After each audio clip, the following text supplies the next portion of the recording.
Bueno, hola chicos, ¿cómo les va? Tenemos el PowerPoint.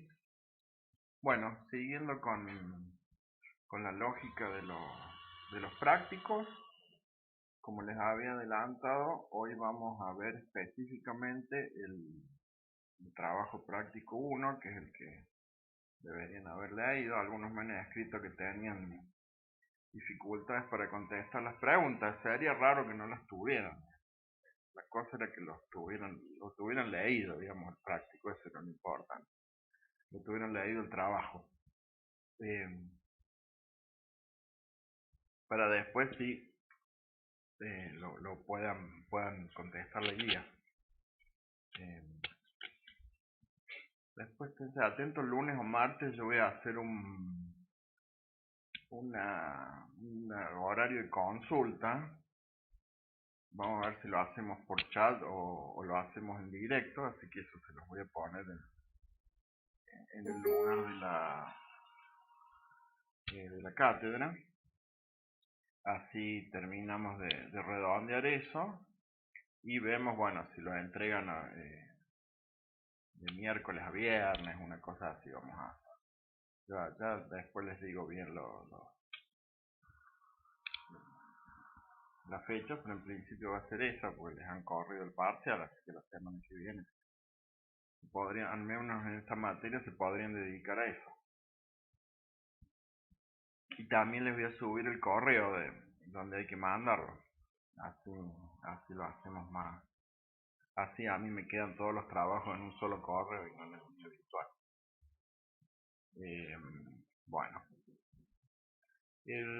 bueno, la lógica refrescamos un poco la lógica que estuvimos viendo. Habíamos estado viendo dónde buscar información. La clase pasada habíamos empezado a ver qué hacer con esa información y que lo intenten aplicar en un trabajo, en un paper que ustedes hubieran buscado o que hubieran pedido los autores. Habían habido cuestiones interesantes acerca de cómo habían algunos intentado hacerse con esos papers.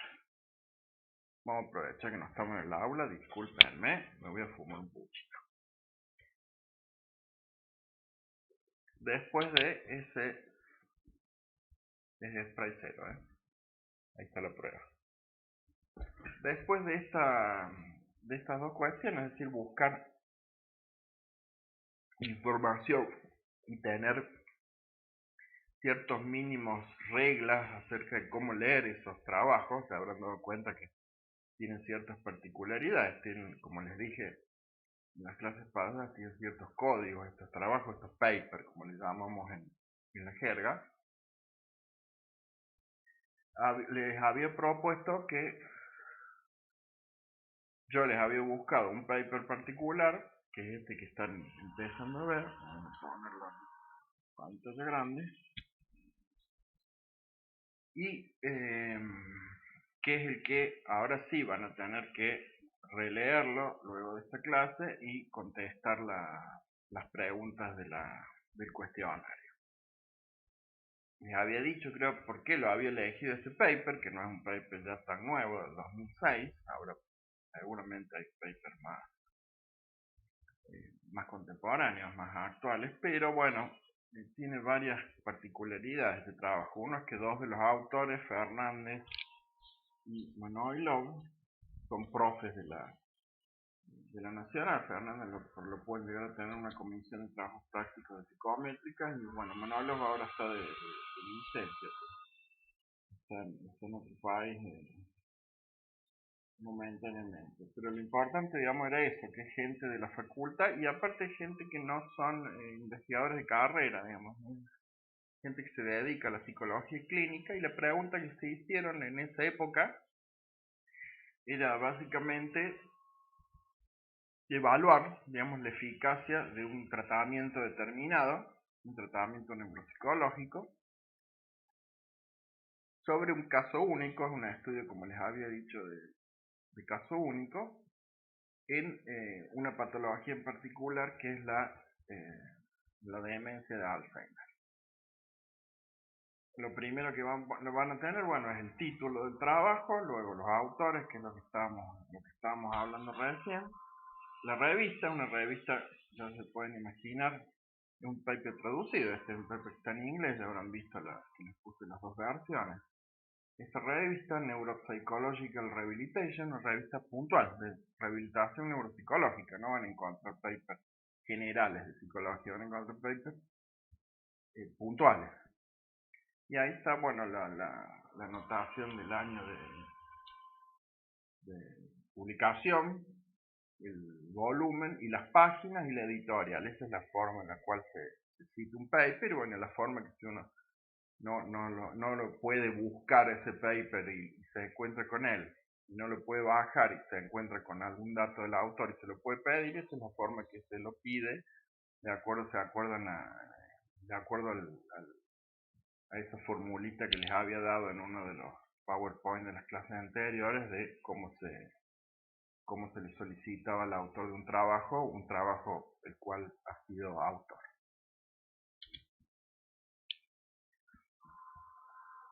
Bueno, esto ya lo habíamos visto, digamos, cómo se genera el conocimiento. ¿Se acuerdan que les había dicho que, bueno, que era importante empezar a leer revistas y tener las herramientas para leer los artículos en esas revistas por toda la cuestión de que tienen una revisión, digamos, una revisión previa de pares científicos, los cuales tienen un cierto reaseguro ustedes acerca de cierta calidad, digamos, de lo que se publica.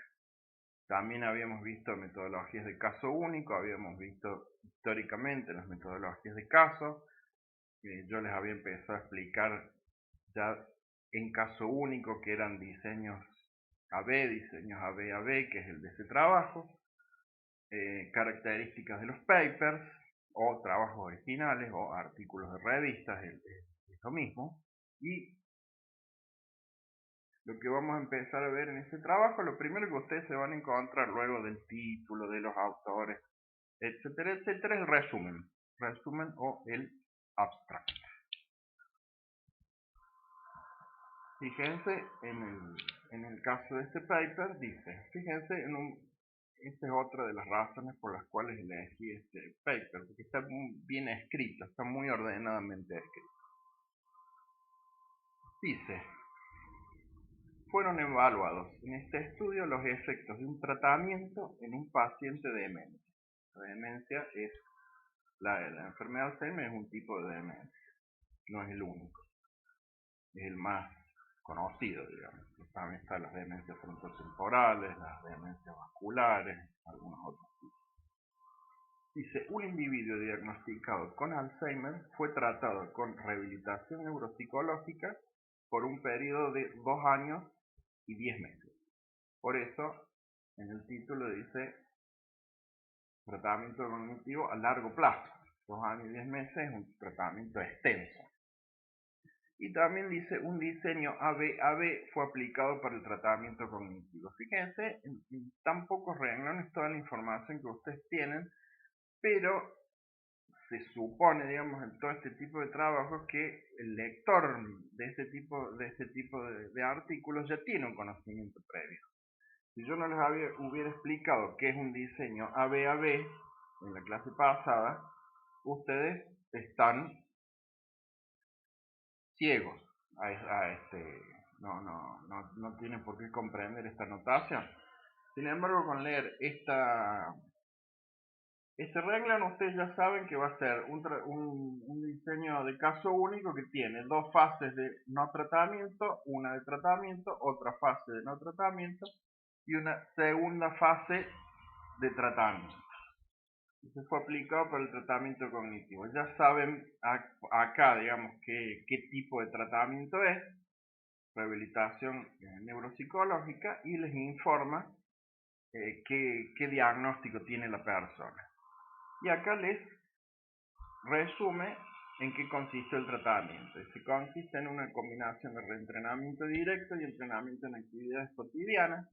Yo no voy a hacer demasiado hincapié en el contenido en sí del tratamiento porque me interesa más la parte metodológica, digamos.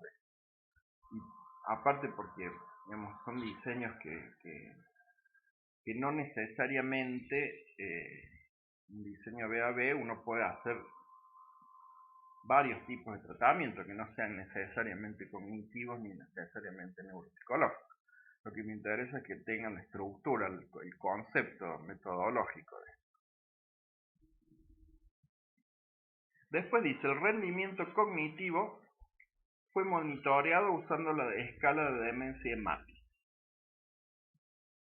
Ustedes no tienen por qué saber qué es la escala de demencia de Matis, salvo lo que les informa ahí, que es una escala de demencia y que mide, evalúa rendimiento cognitivo, pero ya con algunas de las semillitas, digamos, que hemos plantado en la clase anterior, pues se puede vislumbrar acá que en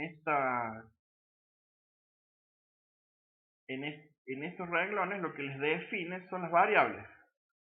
Digamos, si uno tiene que acá es un diseño AB, sabe que la fase B es el tratamiento, y dice, el tratamiento consistió, tratamiento neuropsicológico, rehabilitación neuropsicológica, tiene dos técnicas combinadas, reentrenamiento directo y entrenamiento en actividades cotidianas, uno ya sabe qué es lo que aplica el investigador como tratamiento, es decir, qué variable. ¿Cuál es la variable que el investigador aplica? La variable independiente. Y después, ¿qué es lo que mide?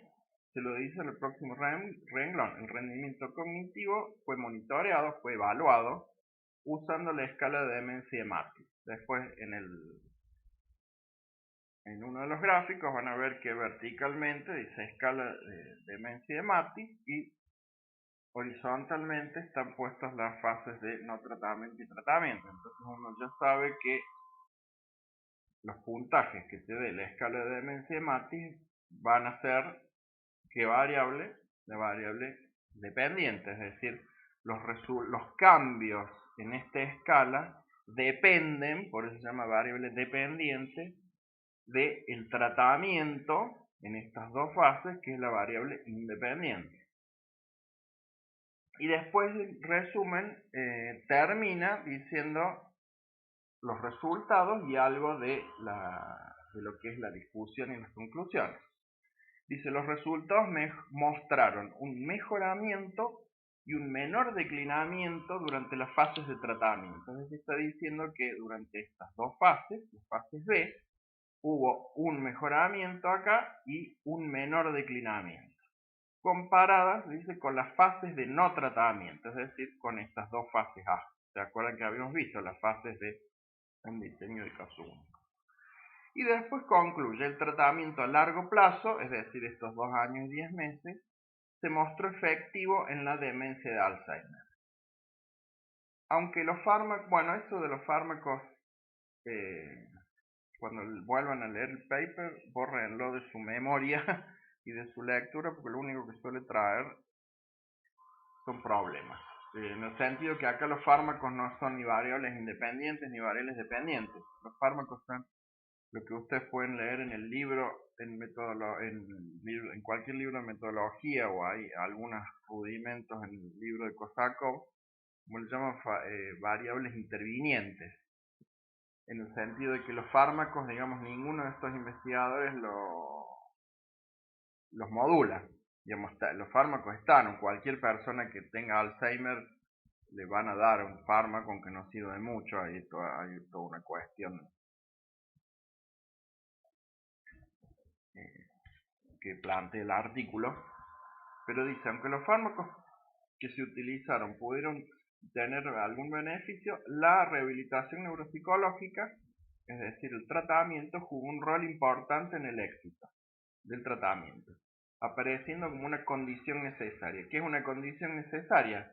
Que si no estuviera el tratamiento, los resultados del rendimiento cognitivo de esta persona serían diferentes.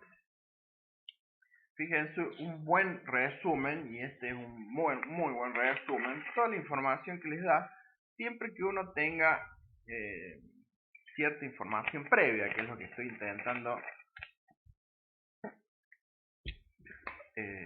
darles en este momento. Información previa metodológica, información previa de los tratamientos, información previa de saber discriminar variable independiente y dependiente, Información previa de mínima del Alzheimer. Este tipo de estudios, digamos, por lo mismo que les decía hace un rato, que están dirigidos, digamos, a una comunidad de lectores con un cierto bagaje acerca del tema previo. Digamos, uno sabe que primero que el Alzheimer, bueno, es una enfermedad a la fecha incurable, ¿no es cierto? En ningún momento el paper plantea que la cura ni nada por el estilo. Digamos, simplemente lo que plantea, y si alguien conoce a alguien que tenga este tipo de demencia, es algo importante, plantea una especie de retraso de el deterioro cognitivo que produce. Eso es lo que plantea el paper a través de estas técnicas neuropsicológicas. Tampoco, si uno no sabe bien lo que es el Alzheimer previamente, en ningún momento van a definir conceptualmente el Alzheimer, en el sentido de decir, bueno, el Alzheimer es una enfermedad neurodegenerativa que en el cerebro hay muerte neuronal a partir de la acumulación de proteína tau y ovillos neurofibrilares que provocan un deterioro cognitivo, etcétera. Cualquier definición que se les ocurra en este caso del Alzheimer. No lo van a tener en un paper eso. Eso lo van a tener en un capítulo de un libro que trate del Alzheimer. Esto, digamos, va más allá, digamos, eso lo supone este tipo de artículos que un lector lo conoce. Sí, lo que van a tener son definiciones que ustedes tienen en el libro que están tratadas, de lo que se llama definiciones operacionales. Es decir, las condiciones empíricas por las cuales uno evalúa la presencia o no de un fenómeno. En este caso, por ejemplo, una de las definiciones operacionales que pueden tener del Alzheimer, ya lo vamos a volver a ver, pero cuando dice escala de demencia de Matisco, en un momento que dice, bueno, se va a considerar que la persona tiene probable Alzheimer o un probable deterioro cognitivo importante o grave cuando una persona puntúe menos de 123 o 121, creo, en la escala de demencia de Matisco. Esa es una típica definición operacional. Es decir, yo defino no arbitrariamente, eso se define por estudios previos que han visto que en esta patología ese es el punto de corte, digamos, de ahí para abajo una persona, junto por supuesto con otro arsenal de evaluaciones diagnósticas, no solamente por un test se diagnostican esta patología, pero los fines de este artículo, una típica definición operacional es esa. Digamos, 121 o menos de 121, hay probabilidad de Alzheimer y es un rendimiento que empieza a ser bajo. Luego del resumen, lo que se van a encontrar en este trabajo todos los trabajos, es la introducción. Yo algo les había dicho en general de la introducción, que la introducción en general lo que hay es una revisión bibliográfica, que es un paneo, digamos, un screening previo acerca de trabajos anteriores que informen qué se ha descubierto, qué se ha descrito acerca del fenómeno que se va a investigar en estos artículos hasta el momento. Después de esa revisión bibliográfica se formula el problema de investigación, problema delimitado, también se suele llamar objeto problema, y luego los objetivos del trabajo, es decir, qué se hizo, qué no se hizo, qué voy a hacer en este trabajo. Esa sería la lógica de una introducción, y esta introducción lo respeta eso. Como les dije, está muy bien escrita y muy bien estructurado este paper. ¿Qué es lo que dice la introducción? Esto es un resumen, ¿no? ¿Qué hice yo? Dice, por supuesto, acá faltan las citas, ¿no? Es un resumen que dice, ¿qué es lo que se hizo anteriormente? Si hay evidencia de mejoras sintomáticas, es decir, no de la enfermedad en sí, sino de algunos síntomas, en la cognición debido a la administración de fármacos en estudios con seguimiento hasta un año. Digamos, hay toda una serie de estudios que muestran que dándole ciertos fármacos, que en general son, eso tampoco se los va a explicar el paper, se los explico yo ahora para que, con esta idea, digamos, de todo el bagaje previo que hay que tener para un paper que es tan técnico como este. En general esos fármacos se dan habitualmente en la enfermedad de Alzheimer, son lo que se llaman inhibidores de la acetilcolinesterasa. La acetilcolina, ya lo verán el año que viene en neurofisiología, es un neurotransmisor que es el primero, no el único, que se empieza a degradar por muerte neuronal en ciertos lugares del cerebro en la enfermedad de Alzheimer. Entonces lo que hacen estos fármacos es inhibir la enzima que inhibe la acetilcolina, es decir, la enzima que termina de degradar ese neurotransmisor, la inhibe, este tipo de fármaco, entonces la persona tiene más acetilcolina en el cerebro. El problema, bueno, es que cuando hay muerte neuronal, digamos, hay un monto de acetilcolina que se va achicando y estos fármacos lo que hacen es, lo que se achica, digamos, tratar de mantenerlo un poco, y además después viene toda una serie de deterioros en otro tipo de neurotransmisores y otras áreas del cerebro. Entonces, bueno, por eso estos fármacos dice que dan mejoras sintomáticas en la cognición en estudios cortos, digamos, en estudios y en estadios iniciales de la enfermedad. Otro cuerpo de bibliografía indica que hay mejoras también en la cognición debido a este tipo de técnicas no farmacológicas que implican esta rehabilitación neuropsicológica. La rehabilitación neuropsicológica básicamente, digamos, en este tipo de enfermedades es un entrenamiento que se hace a la persona de las funciones cognitivas, de las funciones mentales, si ustedes quieren, para hablar digamos, un poquito más llano, en las funciones mentales que la persona está perdiendo, típicamente la memoria, ciertos tipos de memoria en el Alzheimer. Si la persona se desorienta, por ejemplo, en el día que está, ese entrenamiento en actividades de la vida cotidiana implica, bueno, un sistema en que la persona, por ejemplo, vienen unos almanaques, digamos que la persona tiene que aprender cierta hora del día, por ejemplo, cuando se levanta, a cambiar la fecha, digamos, son almanaques, digamos, que tienen indicadores, digamos, que indican dónde está el día, y la persona lo tiene que cambiar al día siguiente para que así sepa dónde está, y así con cada función que la persona está perdiendo, digamos, básicamente, por esta patología. Estos dos resúmenes que hice corresponden a esta revisión bibliográfica. Entonces después les decía, bueno, esto responde a la pregunta ¿qué se hizo hasta ese momento? Luego viene qué es lo que no se hizo, qué es lo que no está claro, qué es lo que faltó hacer, y esto da pie, digamos, luego a los objetivos. En esta revisión bibliográfica que hacen los autores, dicen, no está claro cuál es la contribución de los dos, a los dos se refiere con los fármacos y con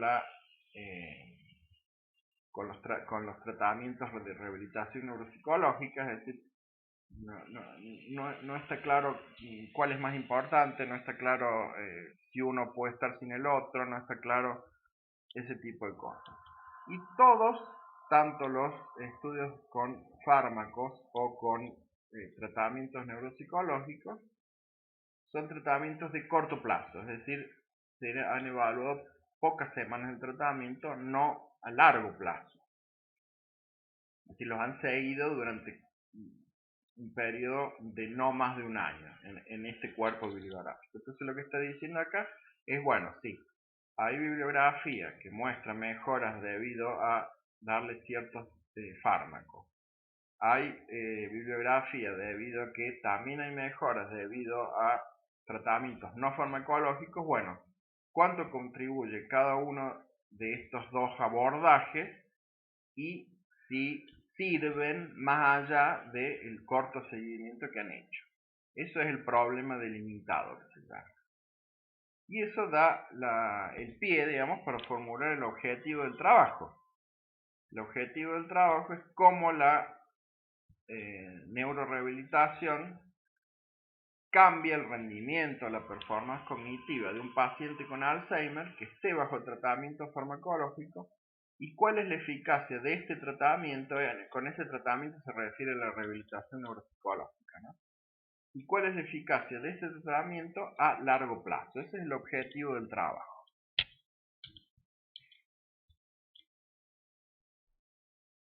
Bueno, eso es más de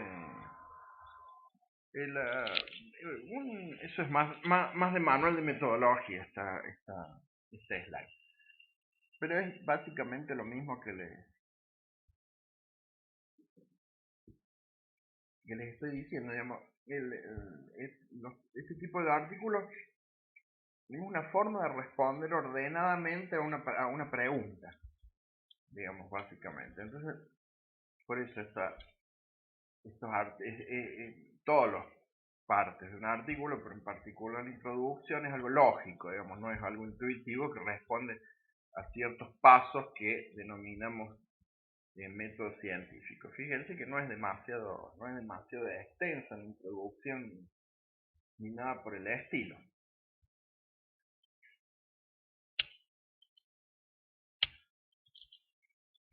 Es lo que dije, el análisis bibliográfico, planteo de las hipótesis. Planteo de las hipótesis no, en general no, las revistas no exigen que estén explícitas. Digamos, uno las infiere. Volvamos al trabajo. En la metodología del trabajo, ¿qué se hace al principio? Se describe el sujeto, en este caso la persona con Alzheimer, ¿no? Dice una persona de tantos años, que es diestro y algunas otras características, que vive con tal persona, y fue diagnosticado en tal fecha con demencia de Alzheimer. Después se utiliza bastantes renglones en comparación, si uno compara con otras partes, en lo que se llama de fundamentar o defender el diagnóstico. ¿Por qué? Imagínense que esta persona tuviera otro tipo de demencia, que no es Alzheimer. No es muy fácil, sobre todo en los primeros estadios, diagnosticar una demencia. En el sentido que pueden ser otro tipo de demencias, pueden ser en general las personas grandes pueden tener otro tipo de características que responden a otro tipo de deterioro cognitivo. Y el diagnóstico final del Alzheimer, que rara vez se hace, salvo a propósito de investigación, es post-mortem. Es tomar una biopsia, hacer un necropsia, tomar una biopsia de cerebro y ver si la persona tenía morfológicamente eso que les conté que tienen las neuronas, acumulación de proteínas tau, de ovillos neurofibrilares, que son toda la parte neurofisiológica de lo que pasa en el cerebro que provoca, digamos, todo ese deterioro cognitivo. Entonces, por eso se dedica tanto espacio, digamos, espacio en el artículo, en decir que el diagnóstico fue realizado bajo consenso entre un neurólogo, un psiquiatra y un neuropsicólogo. Y como les decía, si bien es obvio que la persona tiene algún problema cognitivo, uno no lo va solamente a diagnosticar en base al test de Matrix que se usa después en el trabajo. Esto es previo al trabajo. Digamos, esta evaluación clínica, algunas baterías, resonancias magnéticas, estudio de laboratorio, entrevistas psiquiátricas, ninguna por sí misma te diagnostica el Alzheimer. Digamos, es toda una conformación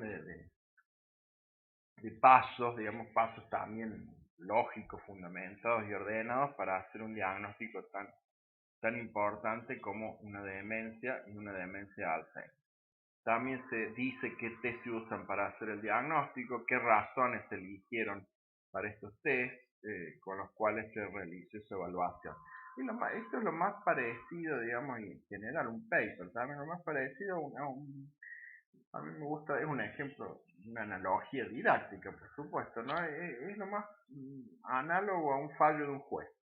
Digamos, hay que probar todo, digamos, las pruebas que la persona presuntamente y con gran probabilidad tiene Alzheimer son estas, digamos, un diagnóstico realizado por especialistas, tomado por entrevistas, por resonancias magnéticas, por estudios de laboratorio, por baterías neuropsicológicas, por una evaluación clínica, por qué se eligieron estos test, cuáles son los fundamentos de la elección de estos test, es decir, todo hay que irlo probando.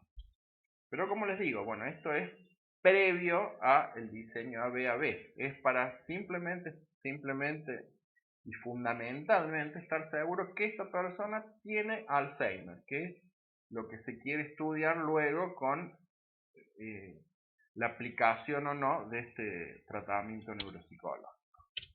Luego pasamos a la parte del tratamiento, que se acuerdan de la rehabilitación neuropsicológica, la RN, como se dice,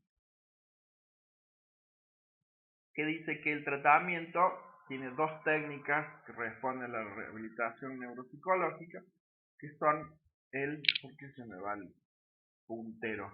El reentrenamiento directo y el entrenamiento en actividades de la vida cotidiana. Eso se hace porque aunque uno lea y no esté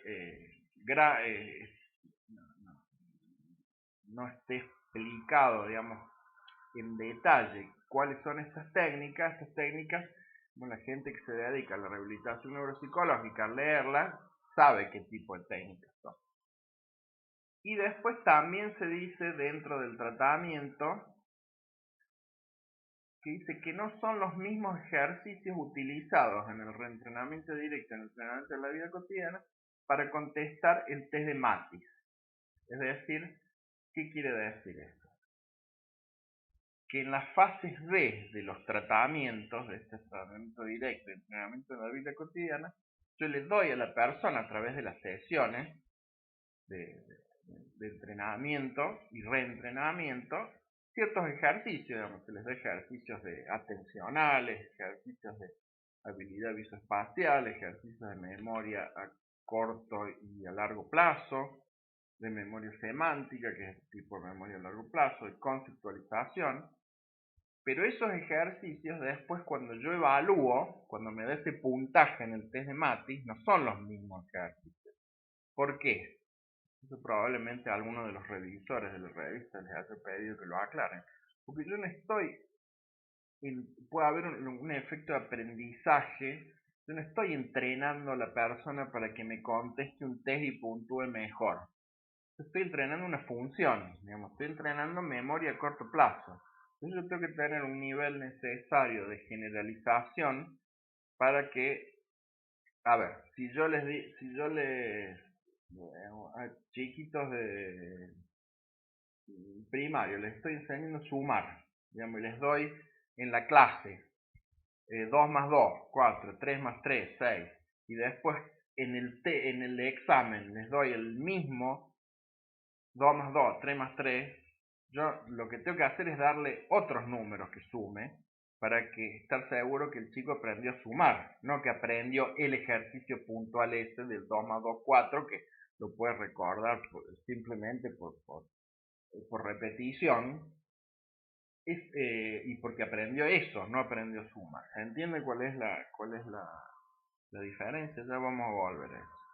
Y después del tratamiento se dan las características de las sesiones, que dice que son la frecuencia semanal, cuánto dura, creo que era una hora, toda esa información que se da.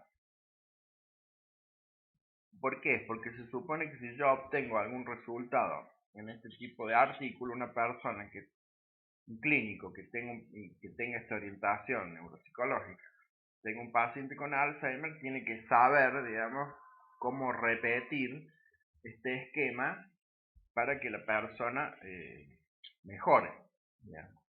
Tiene que tener la mayor cantidad de información en ese sentido.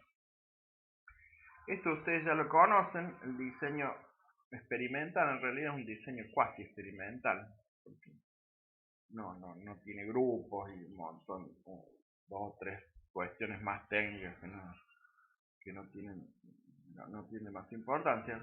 Un tipo de diseño, como ya habíamos visto, AB, ya habíamos visto qué significan las fases B y qué significan las fases A, cuánto duran las fases, no todas las fases de tratamiento y no tratamiento, y entre ellas no son homogéneas, no duran lo mismo, no tienen la misma duración. Y cómo se mide a través de todo este periodo temporal el rendimiento cognitivo a través del test de Matis. Acá también hay una aclaración que probablemente se le haya pedido un revisor, y es el fundamento ético, les diría, por las cuales yo estoy habilitado a no proporcionar un tratamiento en ciertos periodos a un paciente que evidentemente lo necesita. Dice que en este primer periodo A, donde simplemente se mide en el test de Matis qué puntaje la persona tiene en el rendimiento cognitivo en esta escala, en el periodo basal que habíamos visto en la clase anterior, si no se acuerdan, repásenla. Dice, en el periodo A aún no estaba disponible el tratamiento, y en el otro periodo A el paciente estuvo un mes sin asistir, 2 semanas por viaje y 2 semanas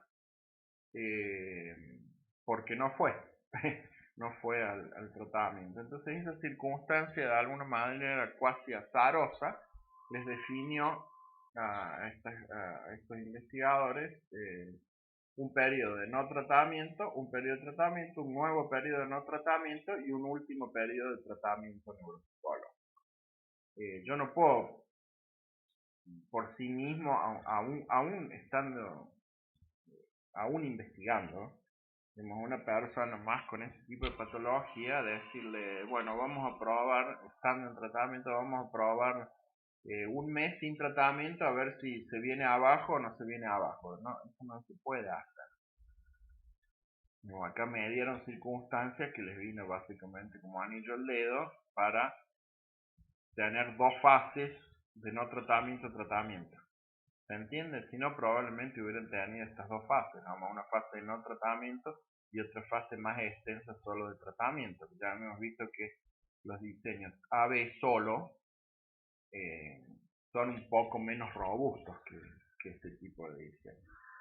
¿Se acuerdan que yo les había dado el ejemplo de la persona que quería dejar de fumar, que tenía un periodo de no tratamiento en el cual anotaba cuánto fumaba habitualmente, después un periodo de tratamiento, después les dije que también se iba de viaje y después volvía al tratamiento, para que tengan ya una primera aproximación a la lógica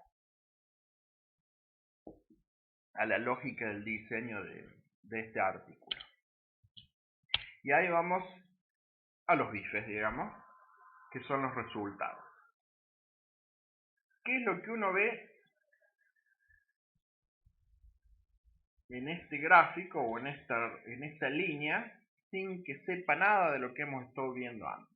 Digamos, esta línea que empieza acá, termina acá. ¿Qué es lo que uno primero ve así como una primera aproximación? Lo que uno ve es una línea que va bajando y entre medio con ciertas particularidades. Y esas particularidades que están entre medio son los que me van a dar si este tratamiento sirvió o no sirvió para algo. Fíjense lo que les decía acerca de las fases. También se pueden llamar cuando están repetidas en el tiempo A1 y B1, A2 y B2. Fase A1, recuerden que acá la persona no tenía tratamiento. Estos puntos son las evaluaciones de su rendimiento cognitivo. Que habíamos visto acá. Acá dice puntaje total del test de Matis. Eso quiere decir MDRS.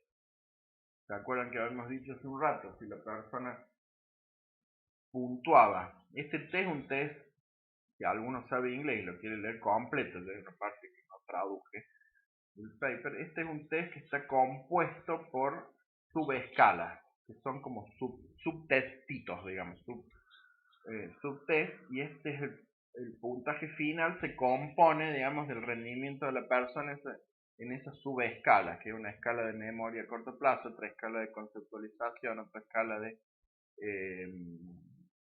working memory, yo le dije, son 4 o 5 dimensiones de la cognición que se miden, digamos. En cada subtest tiene un puntaje que después compone un puntaje general, que es este que tienen acá, y que está graficado a través del tiempo. Hubo una evaluación en abril del 97, otra en abril del 98, otra en febrero del 99. Fíjense que acá ya la persona pierde algunos puntitos, del 97 al 98 estaba estable. Recuerda que acá es sin tratamiento, simplemente estos fármacos que les da el psiquiatra, digamos, esto no lo maneja, esta parte, digamos, que está acá abajo no lo manejan los investigadores, no es parte del artículo. Está porque, bueno,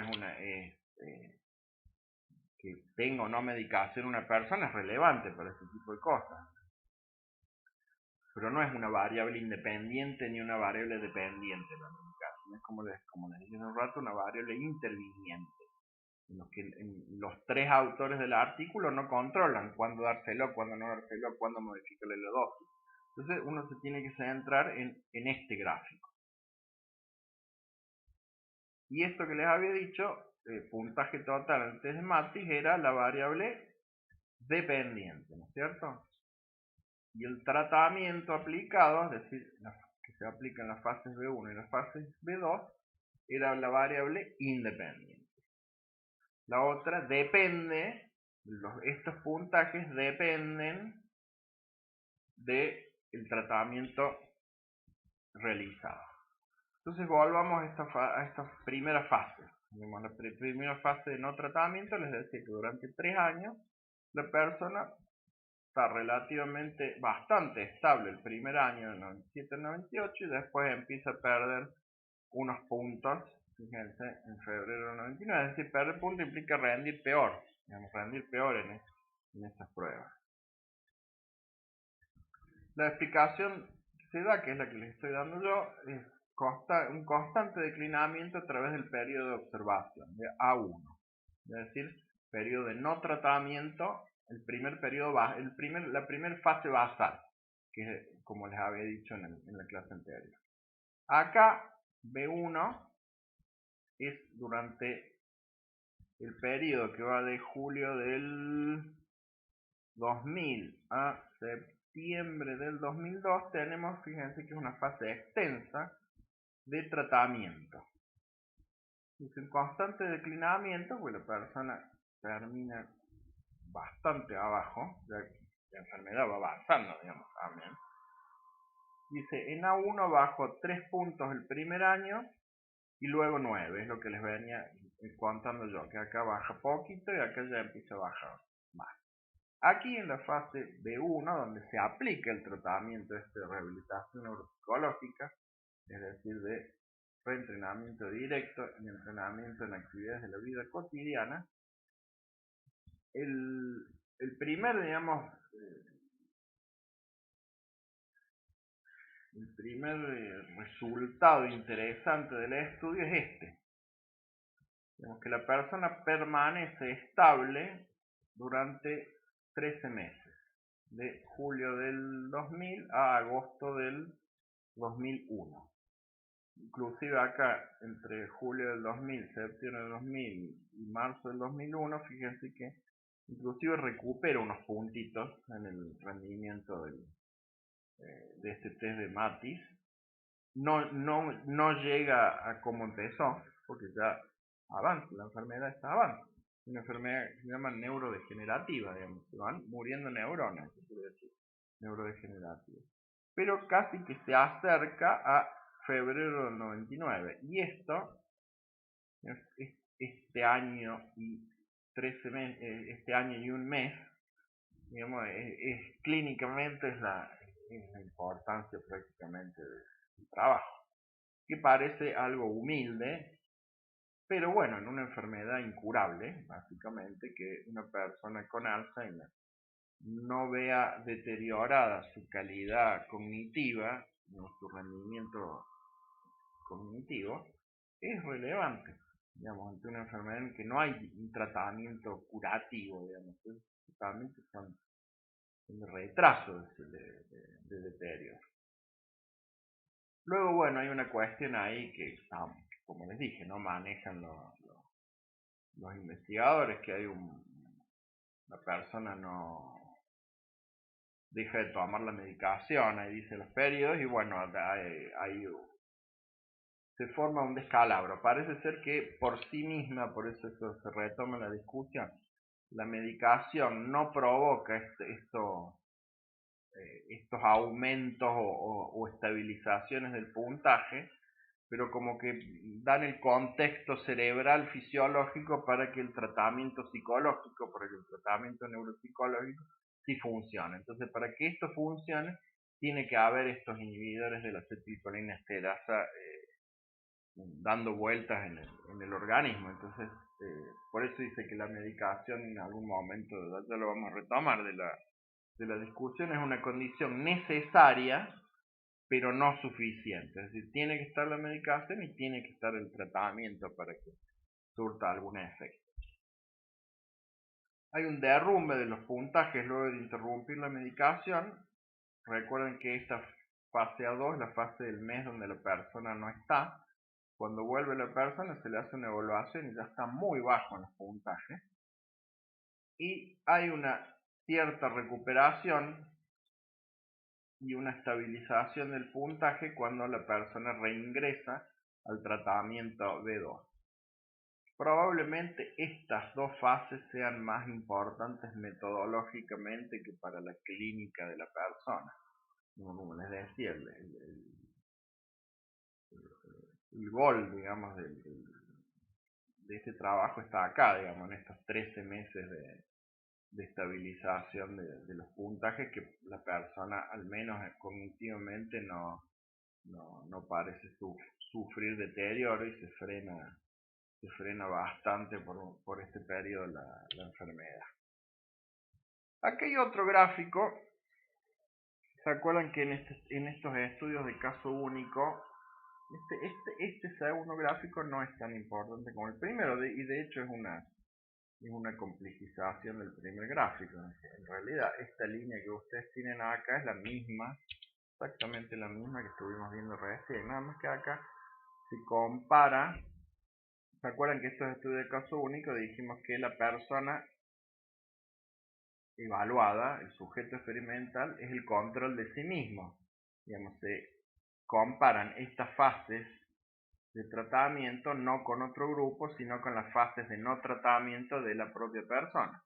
B1 con A1, B2 con A2. Si se quiere, una elegancia, una sofisticación de este trabajo es haber puesto, digamos, lo que se llama un declinamiento hipotético. Es decir, hay una tasa anual que está estimada en base a estudios previos de una persona con Alzheimer, que dice que anualmente una persona que no tiene tratamiento baja 11.3 puntos por año. Entonces, básicamente lo que hicieron es eso: a cada punto de estos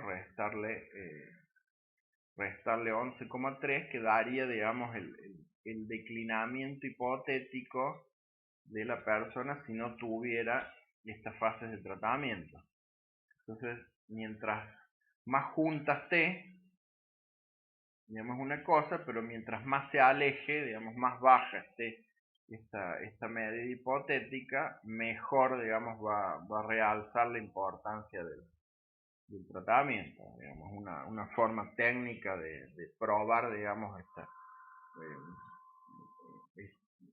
estos resultados que obtuvieron acerca del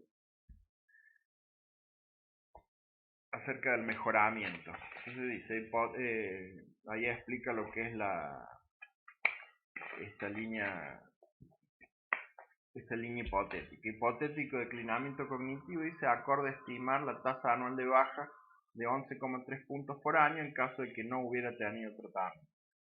Dice, en la segunda fase de evaluación de la A1 debería haber puntuado 110 y puntuó con el tratamiento 119.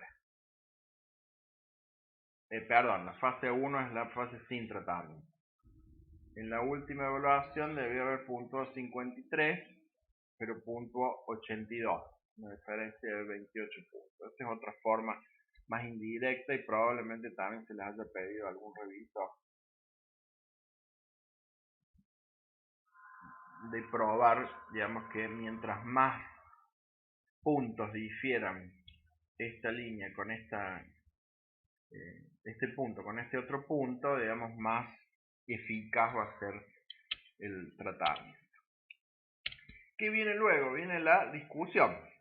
La discusión, ¿se acuerdan que se retoman los resultados y se releen, se interpretan los resultados, que es lo que estuvimos viendo en los dos gráficos previos? ¿Qué dice? Se confirman, es decir, se confirma quiere decir algo que ya se sabía, algo que no es original. La originalidad de este estudio no está en ver los efectos positivos de la neurorehabilitación en pacientes con Alzheimer, porque ya se sabía eso. Todo lo que estaba en la revisión bibliográfica no es el aporte original de este estudio. Un aporte original quiere decir un aporte nuevo, de qué aporta que antes no estaba. Eso quiere decir aporte original. Y dice, esto también, digamos, es un resumen de la discusión. Ustedes tienen muchas más cosas, pero estos son los puntos principales. Dice, en la escala cognitiva, es decir, el test de MATI, se estabilizó los primeros 13 meses en B1, ustedes ya están muy cancheros, ya saben que es B1, y mejoró en B2 en los puntajes obtenidos en una escala cognitiva. Bueno, está medio repetido. Se refiere a lo mismo, a esta escala cognitiva que a esta escala cognitiva. Dice, el tratamiento a largo plazo fue efectivo. Recuerden que era uno de los objetivos, porque teníamos hasta ahí que revisión bibliográfica, ¿qué es lo que decía? Que todos estos tratamientos neuropsicológicos, ¿qué pasaba? Tenían un periodo cortito de tiempo de seguimiento. Entonces, bueno, este es uno de los aportes originales del estudio, que el tratamiento extenso, el tratamiento a largo plazo, se justifica y fue efectivo. ¿Por qué? Dice porque demora el progreso de la demencia los primeros 13 meses de tratamiento. ¿Se acuerdan que les decía? No, con el dedo no me van a ver acá. Estos son los primeros 13 meses de tratamiento. Y dice, si se toma en cuenta el declinamiento hipotético, se puede considerar que el tratamiento retrasó la progresión de la enfermedad por 2 años y 10 meses. Yo me quedo con esto, que es más empírico, digamos, que durante 1 año y 1 mes los puntajes se mantuvieron estables y se retrasó la enfermedad. Después la discusión con los fármacos, que ya algo les había adelantado, ¿se acuerdan? No es ni variable independiente ni variable dependiente porque no lo manejan para este estudio, digamos, ni las dosis, ni qué tipo de fármaco, ni si la persona lo deja de tomar o lo vuelve a tomar. ¿Qué es lo que dice acá? Que aunque los fármacos jugaron un papel en el rendimiento cognitivo, la neurorehabilitación fue una condición necesaria. Es decir, para que haya un mejoramiento y un retraso real, digamos, de los síntomas deteriorantes del Alzheimer, tienen que estar los fármacos que proporcionan en algún momento en el trabajo, lo mencionan eso, como que proporcionan el contexto neurofisiológico adecuado para que el tratamiento neuropsicológico pueda funcionar.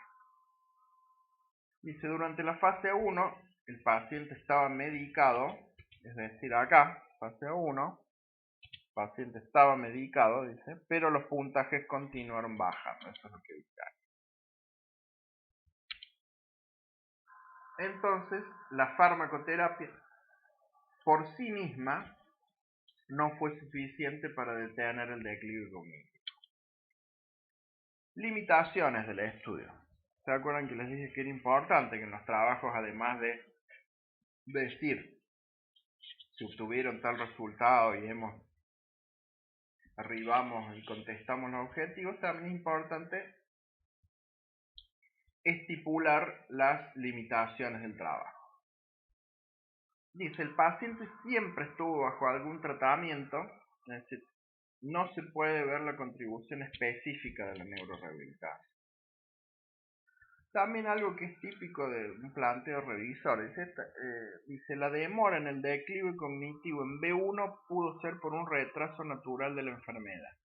Estas enfermedades, en general, el deterioro que dan no es un deterioro matemático, digamos, por más que hipotéticamente año a año diga que hay una pérdida de 11,3 puntos, eso es estadístico, digamos, una gran cantidad de casos de Alzheimer que se ha visto en eso, pero en el caso individual, digamos, no necesariamente eso se verifica, no se verifica una curva perfecta que año a año pierde 11,3.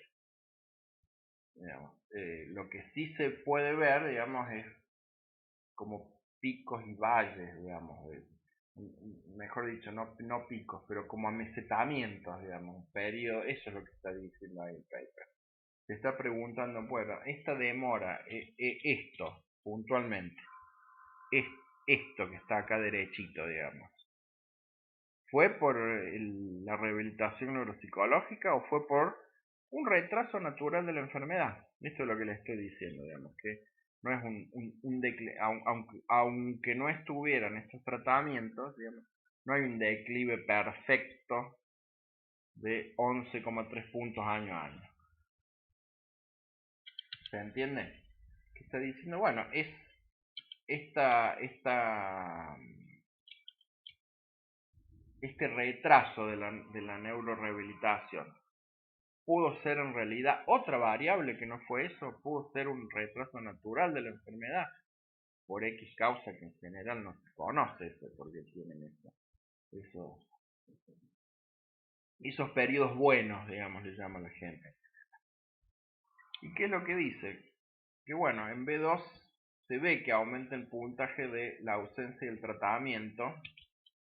Eso podría ser, digamos, que estoy diciendo ahí, se me perdió digamos que en B2 acá no se ve tanto, digamos, pero acá se ve que el mejoramiento y el amesetamiento, digamos, es por el reingreso del paciente al tratamiento. Eso es lo que está defendiendo de alguna manera y que no sería por un retraso natural de la enfermedad. Y bueno, y acá está la cuestión de esto que les decía, del efecto de que la persona aprenda algunos ejercicios, por eso no eran los mismos, de lo que se le da en la neurorehabilitación sobre el test de Matis. Y bueno, uno de los argumentos es que el test no era el mismo, los ejercicios no son los mismos. Y bueno, hay otra cuestión más técnica que no tiene más importancia porque no está traducido. Eso que en las subescalas del test de Matis no se observan aumentos progresivos del puntaje, que hubiera sido un indicio de que la persona está aprendiendo a hacer el test y no está mejorando sus funciones cognitivas. En general, eso es lo que quiere decir. ¿Qué otras limitaciones tiene en este tipo de trabajo? Bueno, dice que es difícil evaluar el impacto de estos resultados en la vida diaria del paciente. Es difícil, es imposible, digamos, planteado así el trabajo, evaluar esto simplemente porque no está dentro del objetivo. Digamos, no se evalúa el rendimiento cognitivo en un test psicométrico, un test neuropsicológico, digamos, con fundamentos psicométricos. No se evalúa cómo está el ánimo de la persona, cómo estaba en general diariamente, qué tipo de mejoras diarias tenía. Pero dice que esto es una observación asistemática, ¿no? Que su familia, digamos, de todos modos reporta una mejoría general en el paciente cuando estuvo sometido a este tratamiento. Dice, aunque no fue el objetivo estudiar por separado dos de las técnicas de la neurorehabilitación utilizadas, que recordamos eran el reentrenamiento directo y el entrenamiento en actividades de la vida cotidiana, Dice, aunque no nos propusimos esto, dice, bueno, no se puede evaluar los efectos específicos de cada una de ellas. ¿Qué está diciendo eso? Que bueno, que si yo tengo un paciente con un Alzheimer incipiente, bien diagnosticado, en las mismas condiciones que la persona estuvo en la persona de este artículo, y bueno, yo tengo que utilizar las dos, digamos, de acuerdo a estos resultados, no puedo utilizar o solamente reentrenamiento directo o solamente el entrenamiento en actividades de la vida cotidiana. Entonces, conclusiones de este trabajo. Dice, la utilidad del tratamiento a largo plazo debe recomendarse, que era uno de los, ¿se acuerdan? Era uno de los objetivos. Se evidenció una demora en la progresión de la enfermedad en su estadio medio y moderado, fases B1 y fase B2. Probablemente la fase B2 sea moderado, pegando ya a un poco más que moderado. Dice, cuando se interrumpió el tratamiento neuropsicológico, hizo volver al paciente, una vez más, a través de evidencia, a través del test de rendimiento cognitivo de Matis, a niveles previos o menores de la performance.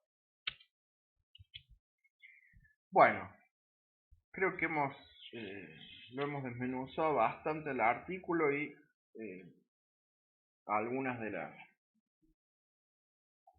las preguntas que les venían a mal traer del artículo las hemos visto a través de esta clase. Como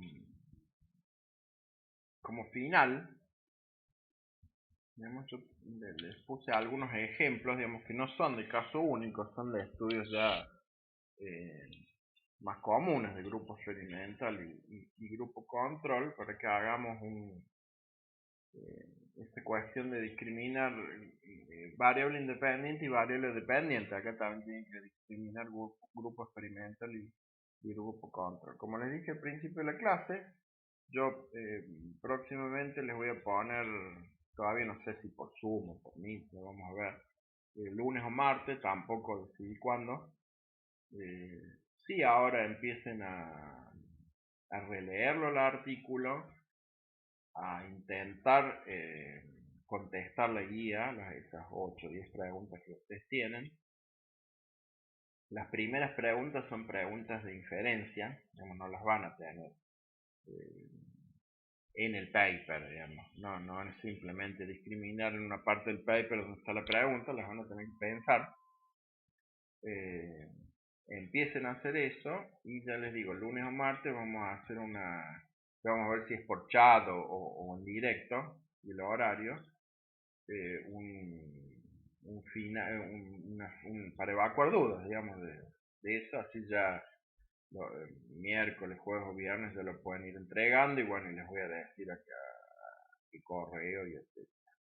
Bueno, algunos me escriben de todos modos por el correo del aula virtual, dudas que tengan, así que también lo pueden hacer. Bueno, vamos a los ejemplos. Espero que les haya quedado más claro y que estén menos perdidos y ansiosos con el trabajo. ¿Qué dice acá? Dice, ¿cuál es la variable dependiente? ¿Cuál es el grupo experimental? ¿Y cuál es el grupo control? Como les dije, estos no son ejemplos de caso único, ya son ejemplos más de estudios experimentales o cuasi experimentales. Dice, de 100 individuos con depresión moderada, 50 reciben 8 semanas de un tratamiento cognitivo-conductual, mientras que los otros 50 son puestos en una lista de espera por 8 semanas. Al término de estas primeras 8 semanas, todos reciben la escala de depresión de Beck para evaluar sus niveles de depresión. Acá, ¿cuál es el grupo experimental y cuál es el grupo control? Bueno, el grupo experimental, yo aquí, fíjense, bueno, acá primero está puesta esa cuestión, también siempre está metida, que es muy importante, la cuestión ética. Fíjense que en este ejemplo hipotético, estos 100 individuos, todos terminan recibiendo el tratamiento, pero diferido en el tiempo. Digamos, primero en 8 semanas reciben un tratamiento, pero la mitad son puestos en una lista de espera. y luego ese grupo recibe también tratamiento. Nada más que en estas primeras 8 semanas hay 50 que lo reciben y 50 que no. Entonces ya tengo ahí cuál es el indicio. El grupo experimental es 50 que reciben el tratamiento y los otros 50 son puestos en esta lista de espera, es el grupo control. Dice, al término de las 8 semanas, no dice cuál es el tratamiento, digamos, que es la variable independiente, digamos, dice un tratamiento cognitivo-conductual genérico, no les da demasiados detalles. ¿Cómo lo mido esto? Esa es la pregunta que uno tiene que hacer. ¿Cómo mido el tratamiento? Digamos, ¿qué consecuencias tiene el tratamiento que yo aplico? Y esa pregunta, bien planteada y bien contestada, es lo que les va a responder cuál es la variable dependiente. ¿Cómo mido yo que la persona está mejor, peor o igual luego de las 8 semanas? Porque acá dice al término de las 8 semanas, todos reciben la escala de presión de Beck, que es una escala que existe, una escala usada para evaluar sus niveles de presión. Bueno, precisamente cómo yo evalúo la efectividad de este tratamiento, viendo cómo los pacientes responden a esta escala de presión. Esta escala de presión, igual que la que vimos en Alzheimer, me va a dar un puntaje, nada más que acá en lugar de una persona en fases de no tratamiento y tratamiento va a tener dos grupos, un grupo experimental y un grupo control. El grupo experimental anduvo mejor, tendré un puntaje determinado de niveles de depresión, y el grupo control, que todavía no recibe el tratamiento, tendrá más puntaje. Pero la escala de depresión de Beck es la misma para ambos. Entonces ahí tengo la variable dependiente que yo estoy midiendo.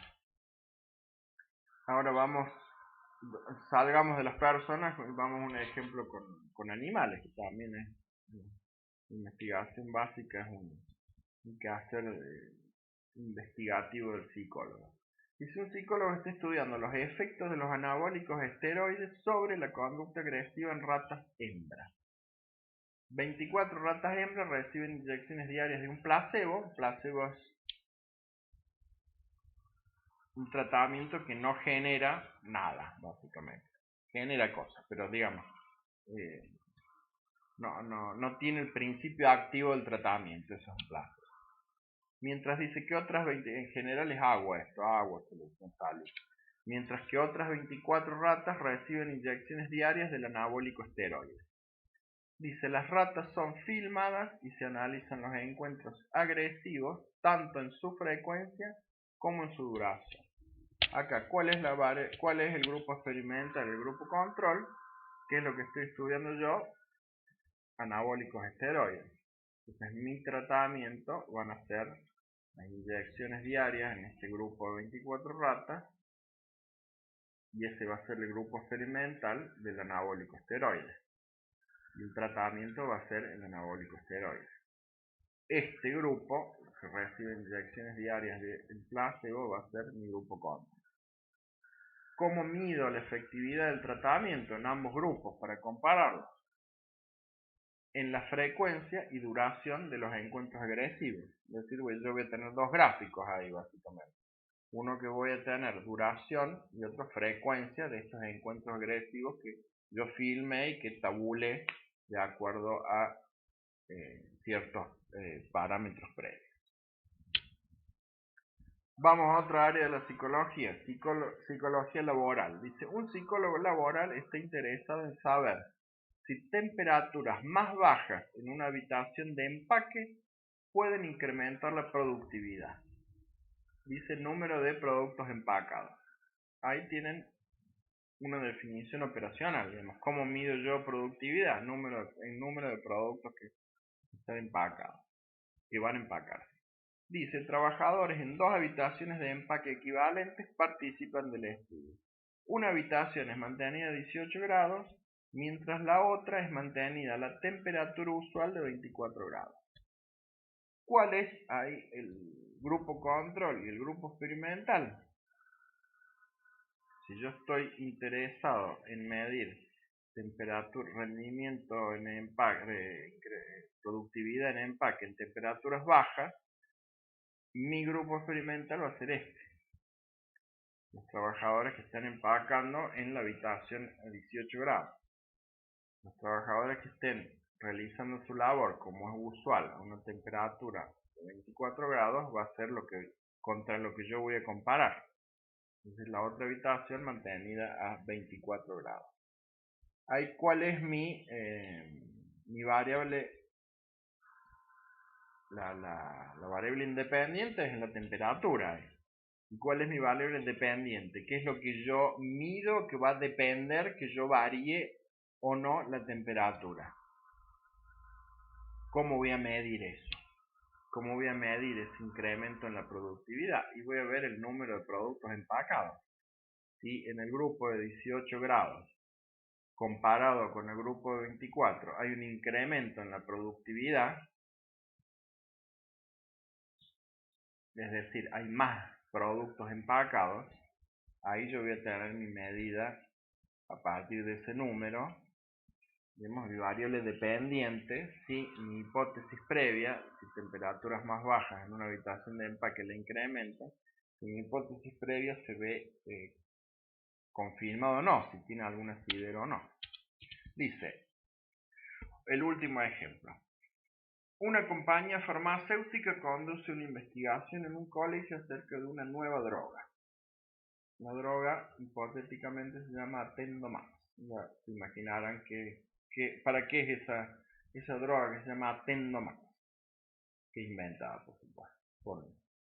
Dice que mejora la atención en adolescentes diagnosticados con déficit de atención.